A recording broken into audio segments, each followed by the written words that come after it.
రేపొద్దున ఆ నీటి వాలు భవానీ ఐలాండ్ కింద ఉన్నటువంటి పొరల్ని దెబ్బతీస్తే ఇలా కుంగుతుంది. దాంట్లో కట్టిన బిల్డింగులు ఏమవుతాయి? అక్కడ తవ్వుతున్నారా లేదు ఇప్పుడు పడవలు? రాజధానికి ఇసుక ఎక్కడి నుంచి తెస్తున్నారు చెప్పండి, నాకు తెలియక అడుగుతాను. నదిలో నుంచినా లేకపోతే గాల్లో నుంచినా? నదిలో నుంచి ఎప్పుడు వస్తుంది ఇసుక? వరద వచ్చినప్పుడు. ఇప్పుడు ఏ వరదలు లేవు కదా. వరద వచ్చినప్పుడు తవ్వారు కదా, ఇప్పుడు ఏ వరదలు లేవు కదా. మరి ఎక్కడి నుంచి వస్తుంది అంటే స్టికాన ఉన్న ఇసుకను లేపుతున్నారు అక్కడ. తవ్వని ప్రదేశం ఏమీ లేదు రాష్ట్రంలో.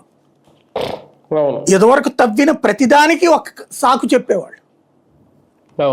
నిన్న పాపం లోకేష్ గారు అనుకుంటా వాళ్ళ నాయకులకు చెప్తున్నారు, ఇసుక జోలికి పోకండి, మట్టి జోలికి పోకండి, రెవెన్యూ జోలికి పోబాకండి, మేము సీరియస్గా పరిగణిస్తామని. ప్రభుత్వ కార్యాలయంలో వీళ్ళు చెప్పందే పని ఏదైనా జరుగుతుందా? జోక్యం చేసుకోకుండా ఎక్కడ ఉన్నారు అసలు? ఎవరిని ఆపుతావు నువ్వు? మట్టి మట్టి తవ్వకుండా ఎవడున్నాడు అసలు? ఏ ఎమ్మెల్యే పరిధిలో ఉన్నారు? ఏమన్నా ప్రధాన పట్టణాల ఏరియాలో ఉన్నట్టున్నారు. ఎందుకంటే పట్టణాల్లో ఉండదు కదా తవ్వుకోవడానికి. పల్లె ప్రాంతం ఉన్న ప్రతి చోట తవ్వుతున్నారు, ఇసుక ఉన్న ప్రతి చోట తవ్వుతున్నారు. ఇసుక ఉన్నటువంటి ఏరియా ఎమ్మెల్యే ఇవాళ అతిపెద్ద ధనవంతుడు. ఇసుక మట్టి